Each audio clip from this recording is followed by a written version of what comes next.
factors that result in change in demand. So, ano ba ang change in demand? So, ang change in demand is tumutukoy siya sa pagbabago ng wants or kagustuhan ng customer sa isang product or services and kahit hindi nagbabago yung price nito. So, ang example po nito is, halimbawa, gusto ko magpagupit kasi nga mahaba ang buhok ko, gano'n. And, pupunta ako sa isang salon. So, nagtanong ako ng price nito kung magkano. Halimbawa, ang price is nagre-range na 200. So, parang magbabago yung isip ko kasi nga ang mahal. So, pag pumunta ako sa isang mall and nagtanong ako kung magkano yung price nito is, ayun nga, pag mura, pag halimbawa is 99 pesos, ikokoro ko na yun kasi, yun yung parang yun yung gusto kong, kasi nga mura. So, doon na tayo sa mura. So, sunod po nito is, another factor is the price of the complementary services. Pag sinabing complementary services is, pagtaas ng price is pagbaba ng demand. Patulad ngayon sa salon, pag tumaas yung price ng shampoo, so, magtataas din yung price ng halimbawa guys, yung ribbon, yung kahit anong pinuputing-ting sa buhok. So, yun, parang, yun nga, katulad nga na sinabi ko kanina is, bababa yung demand dito kasi nga mahal. And so, for the number 3 is, if there is an expectation that the price of the salon service increase in the future, then the demand for it also increase. So, ang example ko dito is yung pag halimbawa mo pasukan. So, madaming magpapagupit. Katulad po ng mga lalaki, magpapagupit ng buhok kasi nga bawal ang mahabang buhok. Ganon. And, ayun, parang maglalagay sila ng promo na kung magkano yung gupit ng mga panglalaki, ganon. Dahil, syempre, tataas nga yung demand kasi nga parang, syempre, pasukan. So,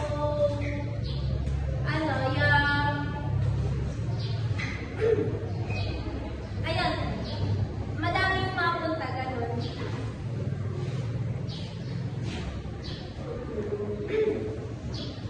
And ang number 4 is yung pagtaas ng kita. Halimbawa, empleyado ako dito sa City Hall. And, ayun, mataas yung sweldo ko kasi nga, ayun nga, sa labor ko kasi nga, maayos naman ako magtrabaho, gano'n. Kaya tinaasan yung sweldo ko. So, pag mataas ang sweldo ko, naghahanap ako ng, halimbawa po is yung original na sapatos, yung parang feeling mo, yaman mo, arcade. Gusto mo yung mahing kalidad yung product or service na gagamitin sa'yo, gano'n.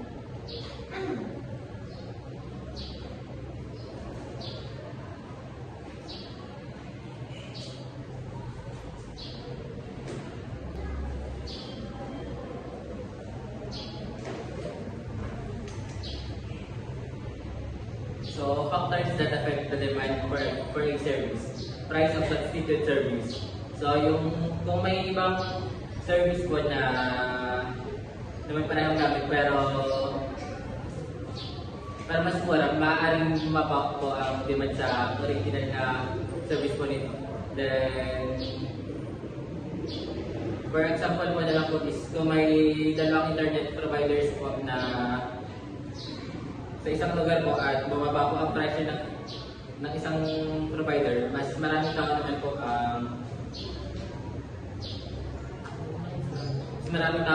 lilipat dito po kaysa po dun sa mas mahal po na provider. Then yung price of complementary service po is yung isang service po ay maaaring connected po sa babang service na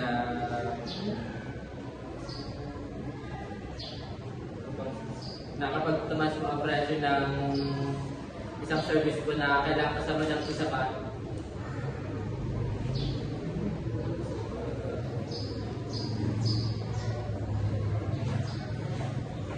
maaari mong bumaba po ang demand. For example na lang po is, kung tumaas po ang presyo ng gasolina po, maaaring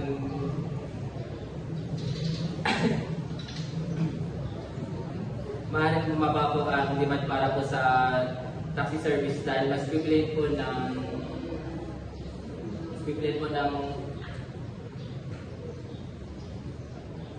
ng makatapos ang mas murang alternative po tulad ng mga pagkukumit po. Then sa expected future prices po is kung inaasahan po ng mga tao na tataas po ang presyo ng demand,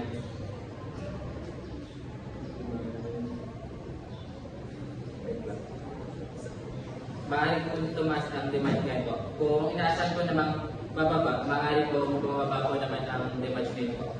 For example po is yung ano po, yung kung may balita po na tataas po ang singil sa kuryente po sa susunod na buwan, maaari pong tumaas ang demand ngayon para sa prepaid electricity po.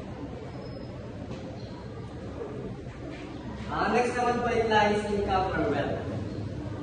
Kapag lumalaki po ang kita ng mga tao, mas nagiging handa silang gumastos sa mga serbisyo po. Kapag bumaba naman po ang kita, maaaring bumaba naman po ang demand.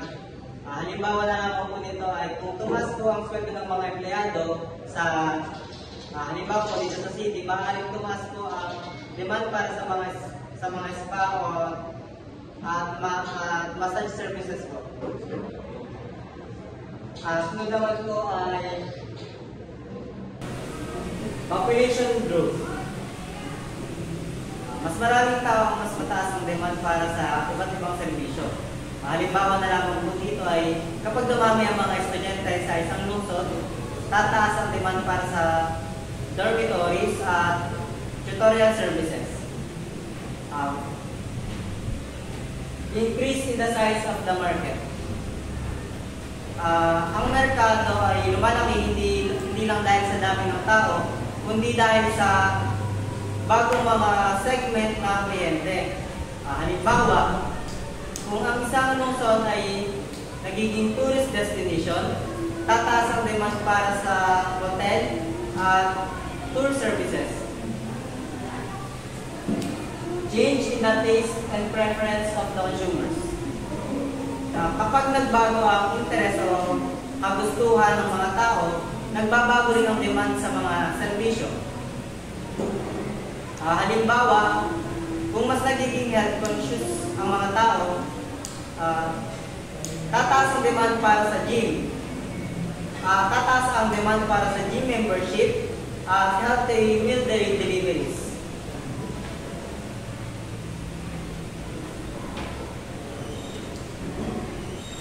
Factors that affect the change in supply even without changing the price of labor. Una po is cost to acquire more skill for labor.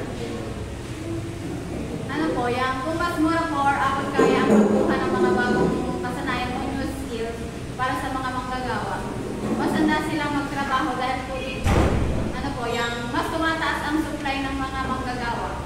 And for the number 2 naman po, the number of agencies and businesses providing the same labor.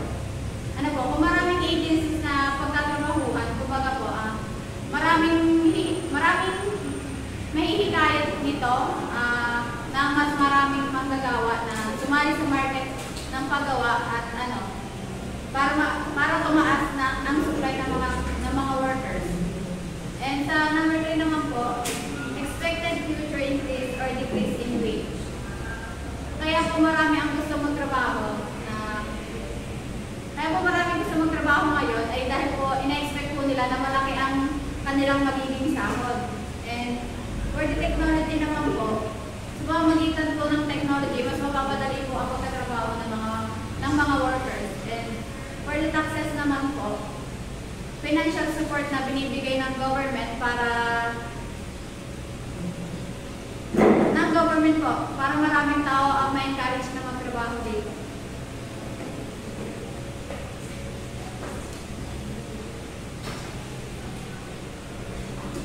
Bale sa individual earnings, As an employee invests his or her time, labor, services, ideas, skills, knowledge, and abilities, the employer must fairly compensate. This with a reasonable wage that is at par or even higher with the same employee, contributing the same resources in the market. So bilang isang empleyado is na nag-invest ng kanyang oras, ng kanyang labor services at ng kalaman at ng kanyang talento, nararapat lang na mabigyan ng nararapat na sahod ang isang manggagawa. So dapat din ito alinsunod o mas mataas pa sa natatanggap ng ibang empleyado na nag-contribute ng same resources in the market. So sa madaling salita, kung ikaw ay isang asset o malaki ang contribution mo sa isang company, is nararapat kang mabigyan ng maayos na pasahod at naaayon sa iyong trabaho. So, bali sa next slide is derived demand. So, if the demand for a certain good or service is booming. So, tumutukoy ito sa biglang pagtaas ng demand sa isang serbisyo o sa isang produkto. So, sa derived demand is marami ang napoproduce nito sa merkado at marami ang nag-aalok nito sa market. So, dahil dito is tumataas yung wages. So, kaya naman, halimbawa dito is yung milk tea shop. So, tumaas yung demand ng milk tea. So, dahil tumaas yung demand ng milk tea is nangangailangan ng maraming manggagawa o ng barista para sa produksyon ng milk tea. So, para makahikayat ng maraming aplikante sa pagiging barista is nag-o-offer sila ng mataas na sahod.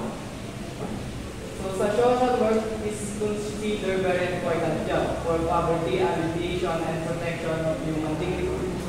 So, ang social work daw is napaka-importanting trabaho na tumutulong sa mahihirap at pumoprotekta sa dignidad ng tao. So, bakit nga ba mababa ang sahod ng mga social work? So, because the supply for social work is high. So, dahil mataas ang demand sa trabaho na social work, is marami ang nagiging social worker sa merkado. So, base sa basic economic principle na kahit mataas ang supply ng isang produkto at mataas din ang demand nito is hindi gaano naapektuhan ang presyo nito. So, sa madaling salita, ang social work is dahil mataas ang demand nito is marami ang gustong maging social worker. So, dahil marami ang gustong maging social worker is dumadami yung supply o nagiging madami yung social worker sa market. So, kaya naman ay hindi ganoon ka taas ang sahod nila. So, kaya mahalaga, it is important to understand na ang sahod ng isang empleyado ay hindi lang nakabase sa halaga ng kanyang trabaho. Nakabase din ito sa demand at sa supply nito sa labor market.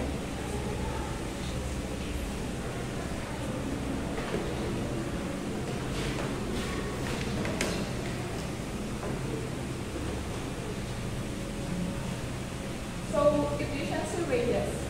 Efficiency wages are paid to employees that are higher than the market rate wage. This means that the employers are willing to pay more than the minimum amount needed to attract workers. So, why do employers pay efficiency wages? These are the several reasons why.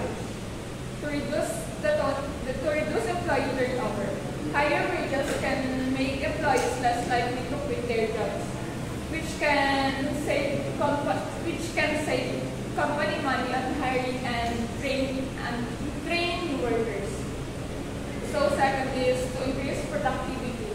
Efficiency wages can motivate employees to work harder and more efficiently.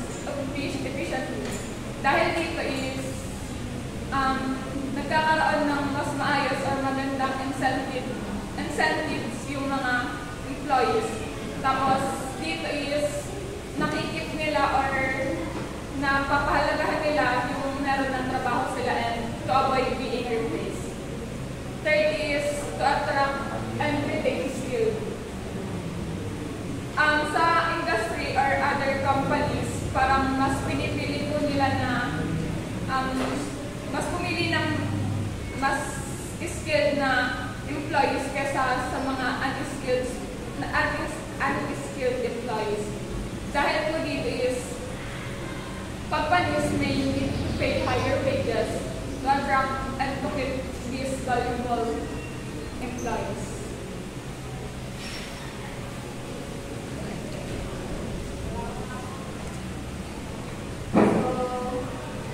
The next one naman po is minimum wage. So, ang minimum wage po is, siya po yung pinakamababang sahod na dapat na binibigay ng employer sa kanilang manggagawa.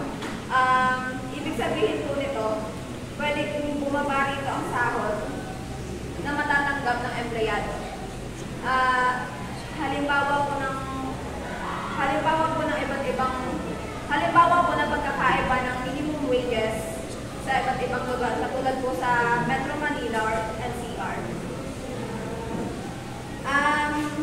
Mas mataas po yung minimum wage doon kasi po, mas mataas po yung gastusin sa lungsod. Ang halimbawa po nito is yung 610 to 650 na sahod nila kada araw. Depende po yun sa trabaho. Then, susunod po is yung sa ibang probinsya naman po, mas mababa po yung minimum wage nila.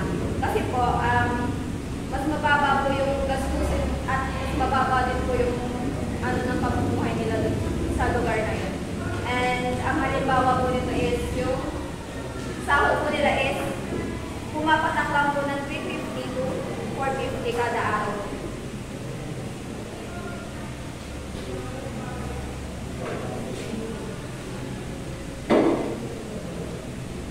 So next one is the international immigration.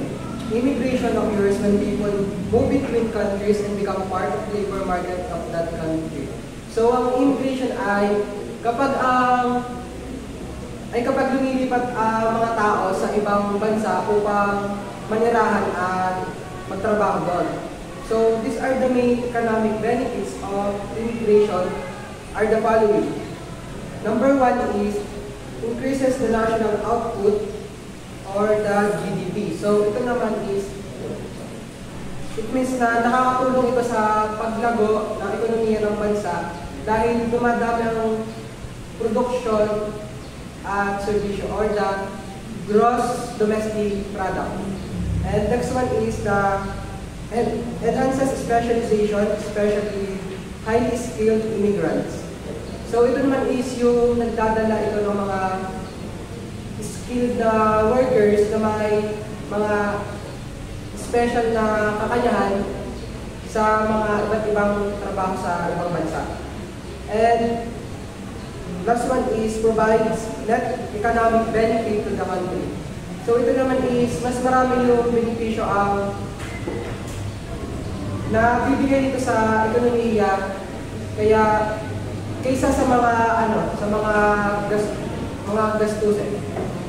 So madaling salita, ang immigration ay tumutulong sa isang bansa sa pamamagitan ng pagdaragdag ng mga manggagawa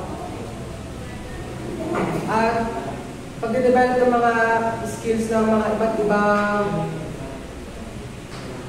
trabaho at pagpapalakas pa ng ekonomiya.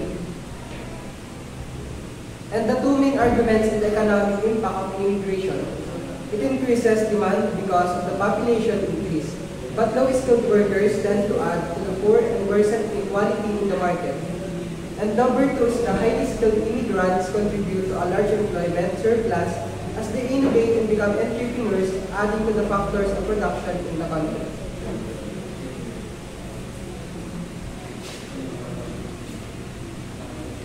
So the next one is the labor market discrimination.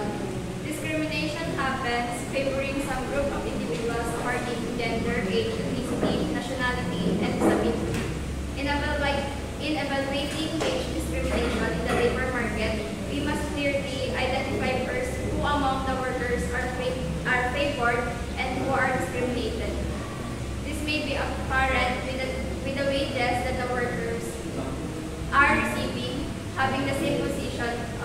and nature of the job.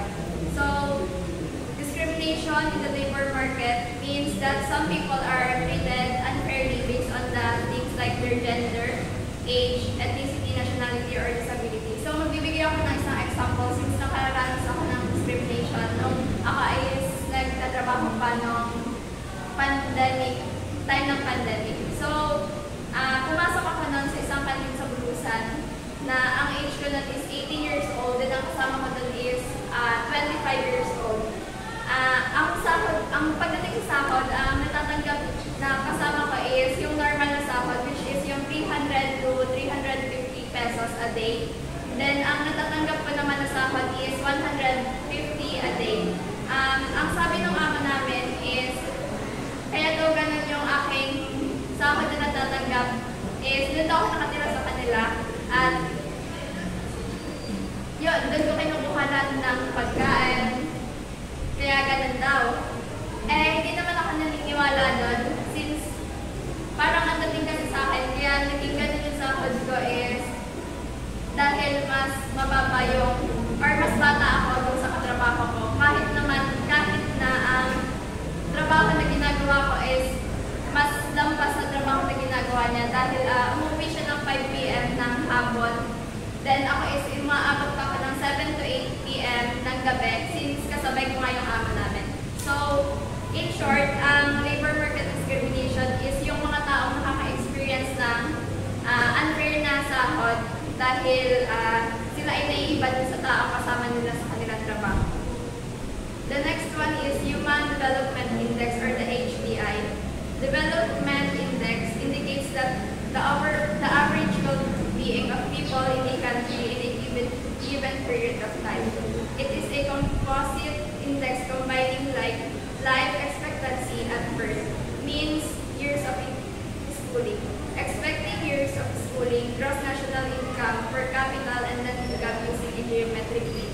So, yung Human Development Index is, ito yung kita na iipon ng isang tao na kasama dito yung income na nakukuha nila from inside and outside the country. Then, the three main components of the determining HDI is the first one is life expectancy. Papakiliin ko na lang. Ang life expectancy is yung tinatagal ng isang tao, yung tinatagal ng yung kung gaano katagal na bubuhay ang isang tao sa isang lugar or sa bansa. The next one is knowledge. Ito yung tinatagal naman, ito yung total years na ipinapasok naman ng isang tao sa isang paaralan. Then the last one is standard of living.